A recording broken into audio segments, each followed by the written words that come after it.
Good morning from the Huntington Ravine trailhead here in Mount Washington State Park. Today going to be out hiking Mount Washington. For a full trail guide of Mount Washington, you can go ahead and check the link below. So the plan for today is to hike up the Huntington Ravine trail and then descend via the Lion's Head trail. So this loop here is about 9.5 miles round trip. A ton of elevation gain, but it's definitely the most common loop. If you do the Huntington Ravine trail, it's labeled as one of the most difficult in New England. It's basically class 3 with a lot of slab hiking, but you don't want to go down it because it's just a lot easier to take one of the other trails. So Lion's Head is the most common route, but you can certainly go down Tuckerman too if you wanted to do that. If you want secluded hiking, you've come to the wrong place. Mount Washington is super crowded, so be sure to get here early, especially if you're coming on a weekend. And if you want seclusion, well, you better just suck it up for the first couple miles, because most likely you're going to be hiking around a ton of other people.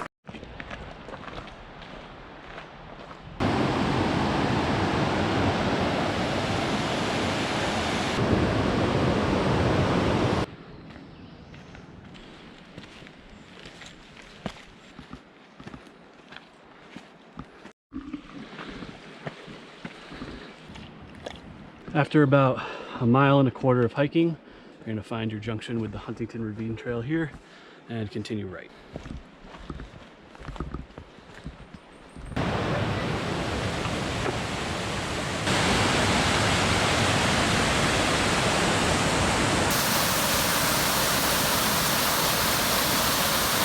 Just about 1.5 miles in, you'll have this river crossing, creek crossing here.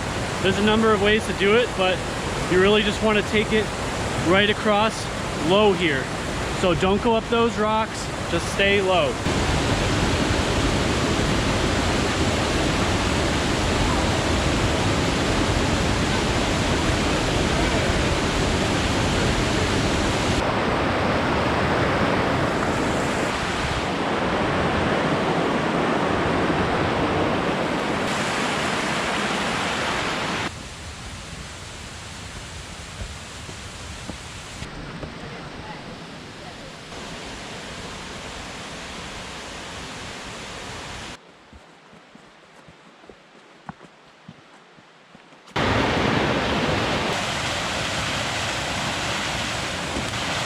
Just about 2 miles in here, and you're basically going to be above tree line from this point to the summit.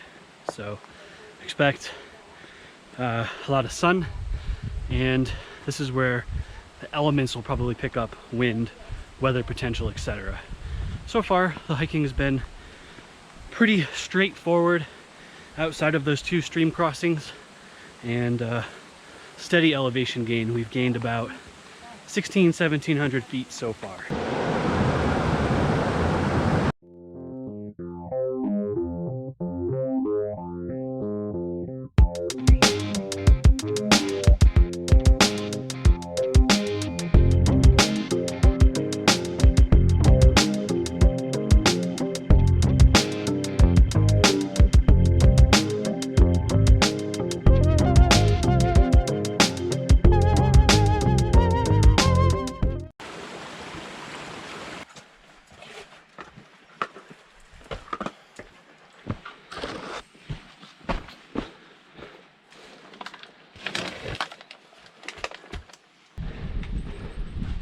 All right, so this is the Boulder Field right below the Headwall, which is up here.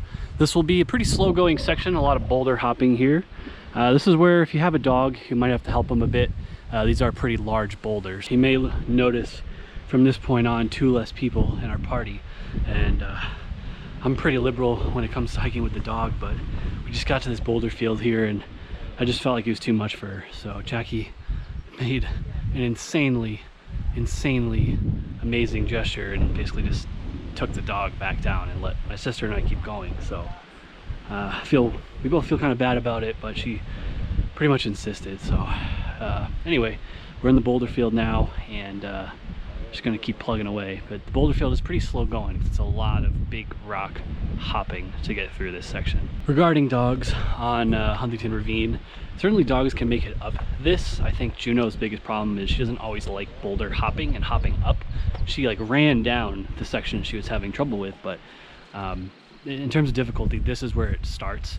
Any dog can get up to this point here. Once you get past this, there is a section that's pretty slabby, which I wasn't as worried about, but ultimately you have to make the right decision. It doesn't matter what you want to do. If the dog is telling you signs, which Juno's never done before, that they want to turn around, it's an obvious choice.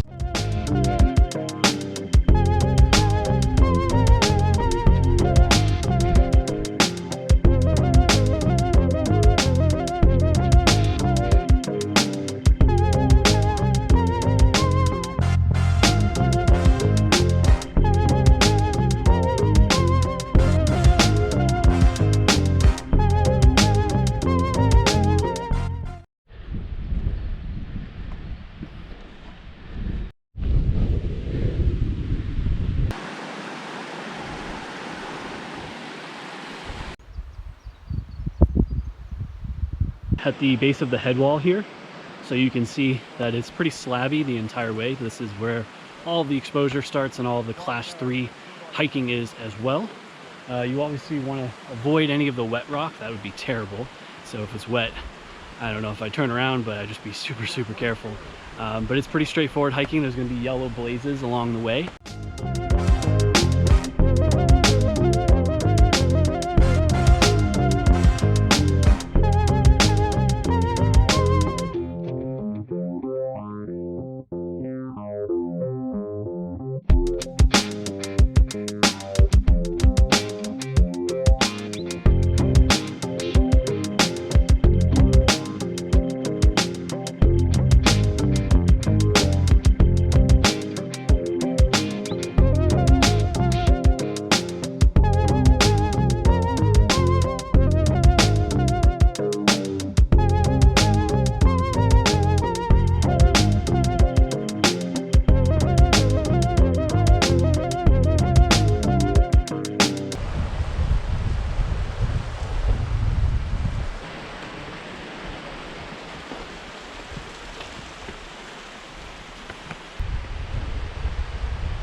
About, I don't know, halfway up here, and you got your waterfall to the right, and you can see the trail work this crack right here.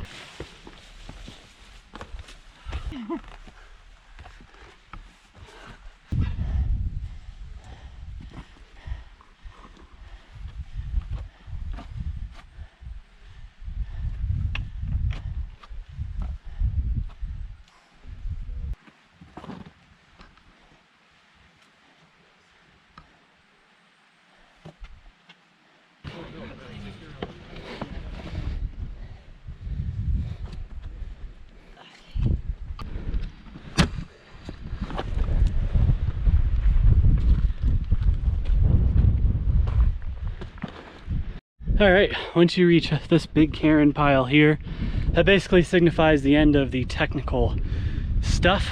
From here, you're gonna have just kind of a regular trail walk up that way. That is a false summit, but more or less close to where you're going to summit Washington. Looking down, back, beautiful views up here.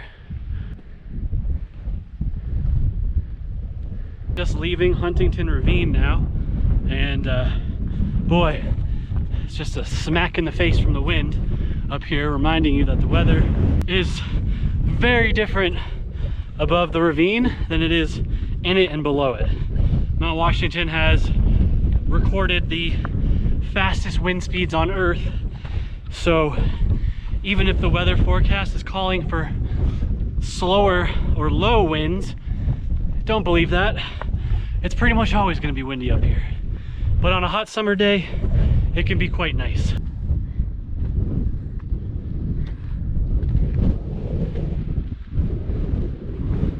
Once you get to this giant cairn here, you're going to have a fork. You're going to want to go up towards the auto road there and then go left towards the summit of Washington.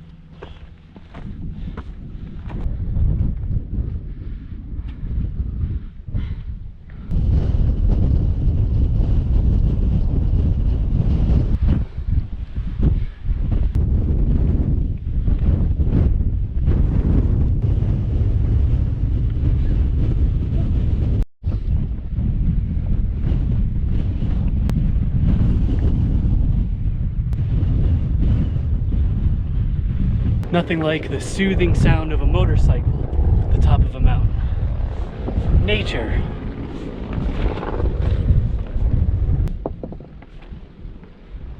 That's the price you pay for going up Huntington.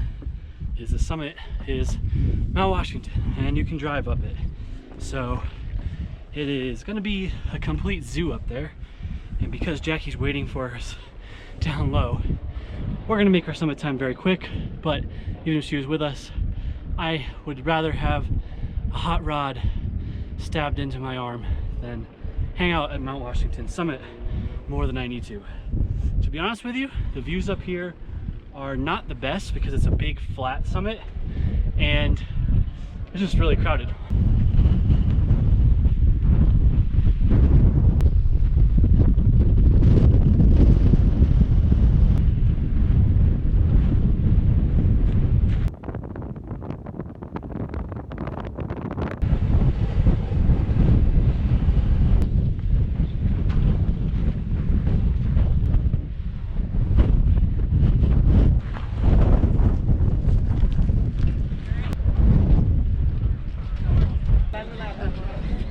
I want to speak a lot up there, just a disaster.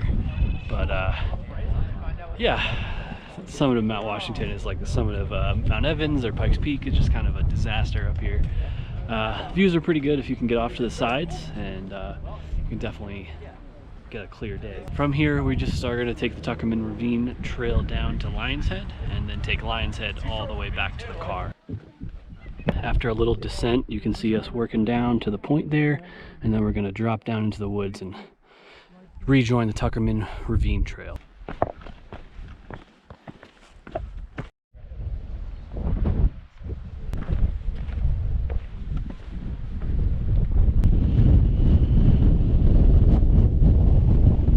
Looking back towards the summit, and then over, so Huntington is kind of on the other side of this hump here.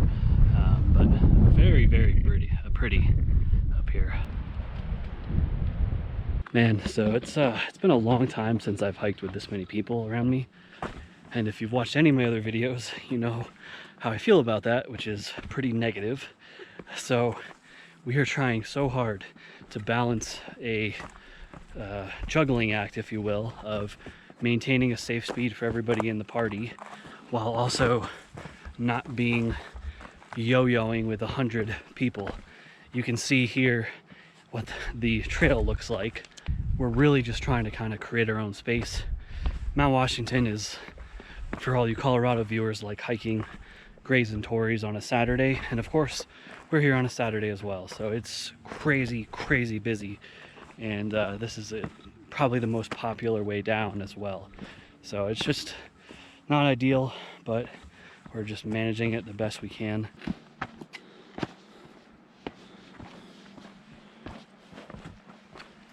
So after a bit of hiking there, the Lion's Head trail will end. You'll come to a junction and take a left. So from this point on, you're back on the Tuckerman Ravine trail, and pretty much a straight shot back down to the parking area.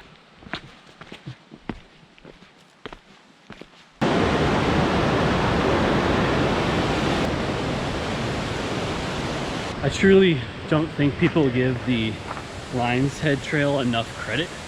I think it's much easier than Tuckerman, but it's not an easy descent. I feel like you're kind of splitting hairs almost. There's definitely some good down climbs that are wet, and just because of the bottlenecking of people, it can be really slow. So when you're choosing a descent, I definitely would not recommend going down Huntington, but Tuckerman is not that much harder than descending via Lion's Head. Once you get back onto this part of the trail that we're on now, the Tuckerman trail, it's pretty monotonous, it's pretty boring. It's just steady downhill dirt and rock hiking. If you're tired, this is definitely the spot where mentally it's an easy place to just say screw it and check out. But just know that you're very close to the car once you rejoin this trail, maybe only 1.5 miles, 2 miles of total hiking. Almost back down to the car now. Just gonna wrap up this hike of Mount Washington via the Huntington Ravine trail and back down Lion's Head.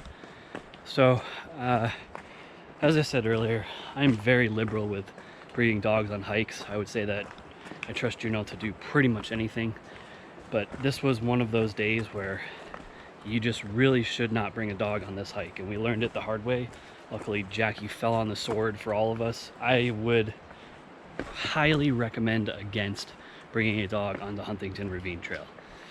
Even if you go down Lion's Head, that's going to be pretty tricky too. So just be prepared if you're going to bring your dog up any of these trails, that you want to make sure that they are very good on steep rock with slick rock.